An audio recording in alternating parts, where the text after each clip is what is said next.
ಎಲ್ಲರಿಗೂ ನಮಸ್ಕಾರ. Welcome to my channel. ನಾನು ಇವತ್ತು 2ನೇ ತರಗತಿಯ ಸವಿ ಕನ್ನಡದ ಪ್ರಥಮ ಭಾಷೆಯ ಭಾಗ 2ರ ಪಾಠ 11ರ ಪದ್ಯವನ್ನು ವಿವರಿಸುತ್ತಿದ್ದೇನೆ. ಪದ್ಯ ಮಂಗಗಳ ಉಪವಾಸ. ಪಾಠ 11 ಮಂಗಗಳ ಉಪವಾಸ. ಇದು ಒಂದು ಪದ್ಯ. ಕೆಳಗಿನ ಪ್ರಶ್ನೆಗಳಿಗೆ ಉತ್ತರ ಹೇಳಿ. ಪಾಠ ಪೂರ್ವ ಚಟುವಟಿಕೆ ಅಂದರೆ ಪ್ರೀ ಲೆಸನ್ ಆ್ಯಕ್ಟಿವಿಟಿ ಅಂತ. ಮೊದಲನೇದಾಗಿ ಕೆಳಗಿನ ಪ್ರಶ್ನೆಗೆ ಉತ್ತರ ಹೇಳಿ. ಫಸ್ಟ್ ಕ್ವಶನ್ ಈಸ್, ನೀವು ನೋಡಿರುವ ಪ್ರಾಣಿಗಳು ಯಾವ್ಯಾವು? ನೀವು ನೋಡಿರೋ ಪ್ರಾಣಿಗಳು ಯಾವುವು? ಯಾವ ನೀವು ಪ್ರಾಣಿಗಳನ್ನ ನೋಡಿದ್ದೀರಿ ಅಂತ ಅವುಗಳನ್ನ ಹೇಳಬೇಕು. ನಿಮ್ಮ ಮನೆ ಅಂದರೆ question meaning is what animals have you seen? Next question is, ನಿಮ್ಮ ಮನೆಯಲ್ಲಿ ಯಾವ ಪ್ರಾಣಿಗಳನ್ನು ಸಾಕಿದ್ದೀರಿ? ನೀವು ಮನೆಯಲ್ಲಿ ಯಾವುದಾದ್ರೂ ಪ್ರಾಣಿಗಳನ್ನ ಸಾಕಿದರೆ ಅದನ್ನು ಬರಿಬೇಕು ಅಥವಾ ಹೇಳಬೇಕು. What animal do you have at home? Third question, ನಿಮ್ಮ ಪ್ರೀತಿಯ ಪ್ರಾಣಿ ಯಾವುದು? ನಿಮ್ಮದ ಪ್ರೀತಿಗೆ ಅಂದರೆ ನಿಮ್ಗೆ ಇಷ್ಟವಾದ ಪ್ರಾಣಿ ಯಾವುದು ಅಂತ. What is your favourite animal? ನಿಮ್ಮ ಊರಿನ ಸುತ್ತಮುತ್ತ ಯಾವ ಯಾವ ತೋಟಗಳಿವೆ? ನೀವು ಇರ್ತೀರಲ್ಲ, ನಿಮ್ಮ ಊರಿನ ಸುತ್ತಮುತ್ತ ಯಾವುದಾದ್ರು ಮಾವಿನ ತೋಟನ, ಬಾಳೆ ತೋಟನ, ಯಾವ್ದಾವ್ದು ತೋಟಗಳಿವೆ ಅಂತ ಹೇಳಬೇಕು. What gardens are there around your town? Fifth one, ನೀವು ತಿಂದಿರುವ ಹಣ್ಣುಗಳ ಹೆಸರನ್ನು ಹೇಳಿರಿ. ನೀವು ಯಾವುದ್ಯಾವ್ದು ಹಣ್ಣುಗಳನ್ನ ತಿಂದಿದ್ರಿ ಆ ಹಣ್ಣುಗಳ ಹೆಸರನ್ನು ನೀವು ಹೇಳಬೇಕು. Name the fruits you have eaten.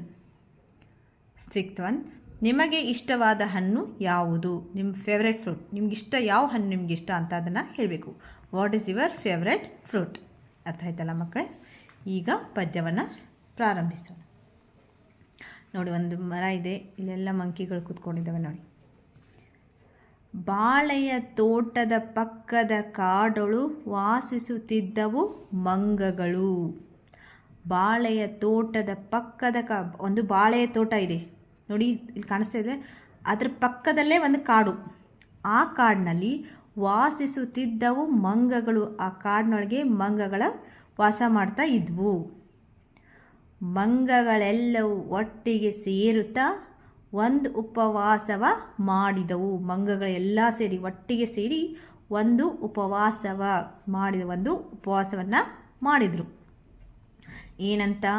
ಏನೂ ತಿನ್ನದೆ ಮಟ ನೋಡುತ್ತಾ, ಏನೂ ತಿನ್ನದೆ ಮಟ ನೋಡ್ತಾ ಇದ್ದವು ಮರದಲ್ಲಿ ಕುಳಿತಲ್ಲೇ. ಏನೂ ತಿನ್ನದೆ ಮಟ ಎಲ್ಲರೂ ಒಬ್ರಿಗೊಬ್ರು ಆ ಕಡೆ ನೋಡ್ತಾ ಮರದಲ್ಲಿ ಎಲ್ಲ ಮಂಗಗಳು ಕೋತಿಗಳು ಕೂಡ ಅಂತಾರೆ, ಅವೆಲ್ಲ ಮರದಲ್ಲಿ ಕೂತಿದ್ವು. ಎಲ್ಲ ನೋಡಿ ಕಾಣಿಸ್ತಾ ಇದ್ದಲ್ಲ, ಹೇಗೆ ಮಂಗಗಳು ಹೇಗೆ ಕೂತ್ಕೊಂಡಿದ್ದಾವೆ ನೋಡಿ.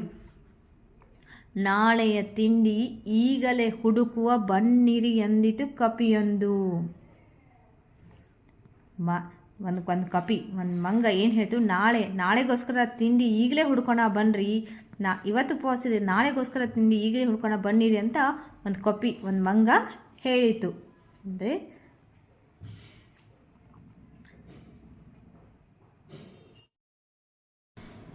So first and second paragraph is over.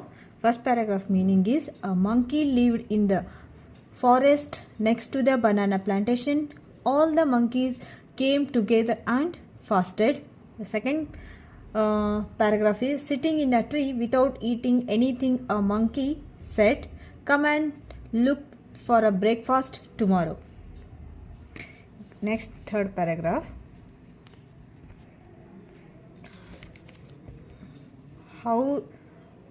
ಹೌದೌದನ್ನ ಎಂದೆನ್ನುತ್ತ ಎಲ್ಲವೂ ಬಾಳೆಯ ತೋಟಕ್ಕೆ ಹಾರಿದವು. ಹೌದೌದನ್ನ ಅಂದರೆ ಎಲ್ಲ ಮಂಕಿಗಳು, ಎಲ್ಲ ಕಪ್ಪಿಗಳು, ಎಲ್ಲ ಕೋತಿಗಳು ಹೌದು ಕರೆಕ್ಟ್ ಎನ್ನುತ್ತಾ ಎಲ್ಲವೂ ಬಾಳೆಯ ತೋಟಕ್ಕೆ ಹಾರಿದವು ಅಂದರೆ ಜಂಪ್ ಆದವು.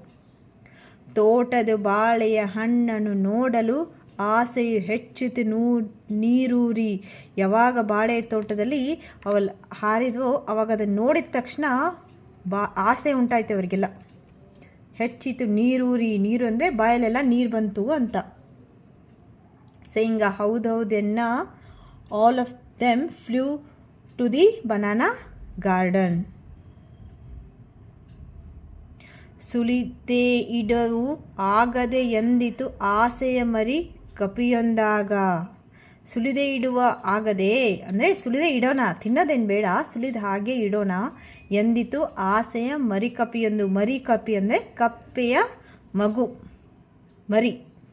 ಅದು ಹೇಳ್ತಾ ಸುಲಿದೆ ಇಡೋಣ ಅಂತ ಒಂದು ಆಸೆಯಿಂದ ಒಂದು ಮರಿ ಕಪ್ಪಿ ಹೇಳಿತು. ಹೌದೌದೆನ್ನುತ್ತ ಹಣ್ಣನ್ನು ಸುಲಿದವು.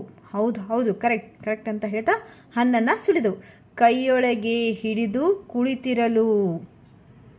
ಕೈಯೊಳಗೆ ಹಿಡ್ಕೊಂಡು ಕೂತಿದ್ರು ಎಲ್ಲ ಮಂಕಿಗಳು. ನೋಡಿ ಇಲ್ಲಿ ಕಾಣಿಸ್ತಾ ಇದೆಯಲ್ಲ. ಕೈಯಲ್ಲೇ ತಕ್ಕೆ ಬಾಯೊಳಗಿಟ್ಟರೆ ಆಗದೆ ಎಂದಿತು ಇನ್ನೊಂದು. ಕೈಯಲ್ಲೇ ಹಿಡ್ಕೋಬೇಕು, ಅದನ್ನು ಬಾಯಲ್ಲೇ ಇಟ್ಕೋಣ ಅಂತ ಒಂದು ಕಪಿ ಹೇಳಿತು. ಆಗ ಹಣ್ಣನ್ನು ಬಾಯಲ್ಲಿ ಇಟ್ಟವು ಜಗಿದೇ ಇಡುವೆವು ಎಂದಿತು ಮತ್ತೊಂದು. ನಾವು ಹಣ್ಣನ್ನು ಅಂದರೆ ಬಾಳೆಹಣ್ಣನ್ನು ನಾವು ಬಾಯಲ್ಲಿ ಇಡೋಣ, ಆದರೆ ಜಗಿಯೋದು ಬೇಡ ಅಂತ ಇನ್ನೊಂದು ಹೇಳಿತು. ಅಂದರೆ ಕೈಯಲ್ಲಿ ಇಟ್ಕೋ ಬದಲು ಬಾಳೆಯಲ್ಲಿ ಇಟ್ಕೋಣ ಅಂತ ಒಂದು ಕಪಿ ಹೇಳಿದ್ರೆ, ಮತ್ತೊಂದು ಕಪಿ ಹೇಳಿತು ಅದನ್ನು ಬಾಯಲ್ಲಿ ಇಟ್ಟೋಣ, ಅದನ್ನು ಜಗಿಯೋದು ಬೇಡ ಅಂತ ಮತ್ತೊಂದು ಕಪಿಯು ಹೇಳಿತು.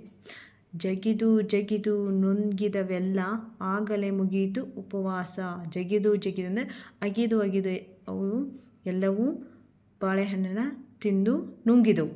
ಆವಾಗಲೇ ಅವರ ಉಪವಾಸವು ಮುಗಿಯಿತು. ಅರ್ಥ ಆಯ್ತಲ್ಲ ಮಕ್ಕಳೇ. ಈ ಪದ್ಯವನ್ನು ಬರೆದವರು ಮಚ್ಚಿಮಲೆ ಶಂಕರನಾರಾಯಣ ರಾವ್. ಈ ಪದ್ಯವನ್ನು ಬರೆದವರು ಮಚ್ಚಿಮಲೆ ಶಂಕರನಾರಾಯಣ ರಾವ್.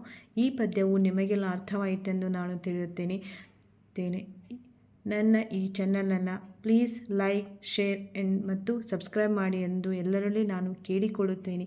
ಎಲ್ಲರಿಗೂ ನನ್ನ ಧನ್ಯವಾದಗಳು. ನಮಸ್ಕಾರ.